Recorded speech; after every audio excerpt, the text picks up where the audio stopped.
Many people in Albuquerque right now and across the world are still talking about Holly Holm's incredible win last weekend. The MMA fighter grew up in New Mexico. Her father was a preacher in Bosque Farms, and Holly trains in Albuquerque. She beat Ronda Rousey and claimed the UFC Women's Bantamweight title. Correspondent Megan Kermerick sat down last year with Holly Holm to talk about her career, values, and how she thinks about a fight. Here's part of that conversation. Holly Holm, thanks for joining us on New Mexico in Focus. Thank you. Thanks for your time. Thanks for having me. So when you're in the ring and you're in the zone, what is that like?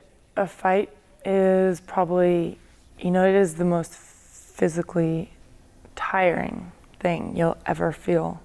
But what people don't expect is how emotionally draining it is. And every round you have to be so focused on offense and defense all at the same time. It's not like a sprinter where they hit the go and you just sprint. It's like a chess match. Every time you make a move, you might be opening up for the other person to make a move on you.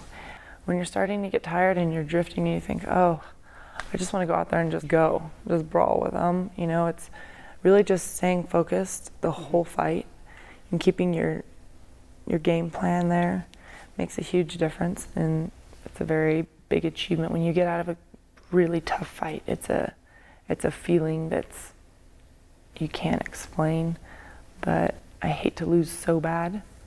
I want to just dominate all the time. What's going through your mind when you're in the ring?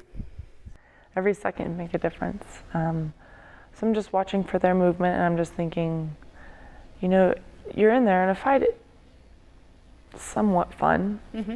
I mean, it's fun if you're winning, but it's also you're on edge until the last bell rings because anything can happen until the last bell rings. And so I just think, let's stay focused, Holly. Let's, whatever the game plan is usually what I'm trying to think. And I'm also just, I'm also listening for my, my trainer's advice. He's the one watching from the outside. So I want to try and do what they're seeing maybe the openings are of her. And I'm just kind of there for the moment. When you really are there for the moment and you are really focusing on your game plan, that's usually when everything seems to be going right. One of your nicknames is the preacher's daughter. Mm-hmm. Can you talk about that growing up? What was it like with your dad's a preacher in Bosque Farms? I love being a preacher's daughter. I think that a lot of that even helped with my career I have now.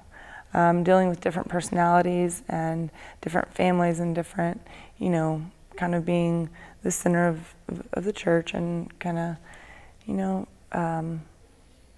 I felt like dealing with all those different personalities and kind of some of the expectations has made it easier for me to kind of just be even keel with some of the pressures of the career that I have now. Because you're supposed to be the best kid in town, being preacher's daughter. Yeah, which we were a little crazy still. What did your parents think when you said you wanted to go into boxing and then MMA? I wanted to wrestle in high school and they said no way, because back then there wasn't really like girls teams. They didn't want me wrestling around with boys. And then I started doing the kickboxing, aerobics, and things like that. When I decided my first fight, I had my first fight the same month that I turned 18, so I guess I didn't even really ask them if they gave permission or anything. I just said, this is what I'm going to do. And they came and watched me, and my dad says, it's the oldest sport in the book. Everybody's got a little fighter in them. I'm trying to picture your mom, like her little She doesn't girl. like to watch. She just stays at home. She does a little, she'll help me keep me well. She's a massage therapist. Oh, that's handy. Definitely knows a lot about keeping me healthy. So, she just kind of hangs out and waits for my brothers to call her and let her know how the fight went.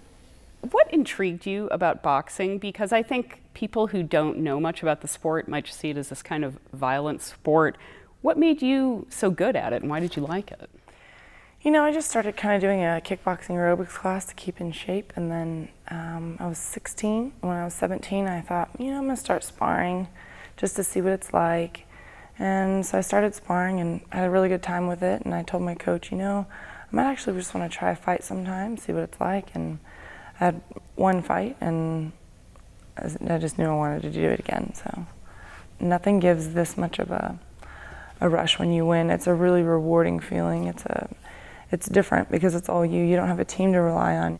You have to perform, but you also have to take away their game plan. So it's a little more of a chess match and just more of a sweet victory, I guess. So it's a little addicting. So you've defeated a who's who list of female boxers. Is that why you wanted to move on to mixed martial arts? Why did that seem like the next logical step? You know, I trained in an MMA facility, a kickboxing gym, my whole career.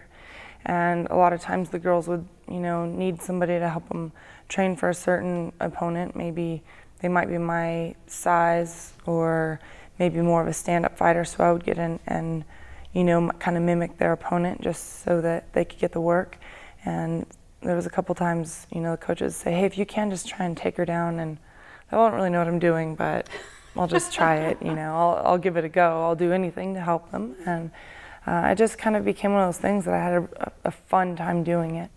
The more I started training with it and the more that I got excited about it, the more it felt kind of like a new spark, some kind of new goal. And the way we say it is just a new mountain to climb, a new avenue. Not necessarily because everything in boxing was done, because there's still always going to be a champion that's going to be arising. There's always going to be competition in any sport. I mean, just from an outsider's perspective, MMA seems a lot more brutal. A lot of people think that it's a lot more brutal, but you think about actual brain damage. You see these men, boxers going 12 rounds, females go 10, and it's mostly concentrated on hitting you in the head. And you might see more blood in MMA, but they're kicking their legs, their body, they're wrestling, they're doing takedowns, they're doing jiu-jitsu. And so when you really think about it, how many blows do they actually take to the head? Not even a fraction of what you would take in boxing. So I think that is probably the biggest misconception. Everybody thinks it's this, like animal dogfight type thing, and if the cage is not, it's not something to make it, There's a lot of details and finesse, even in just submissions and grappling, and there's technique in wrestling, and then there's also your boxing and your kickboxing. Is there ever a sense of fear? Absolutely. Not a fear of getting hurt, but it's a fear of losing.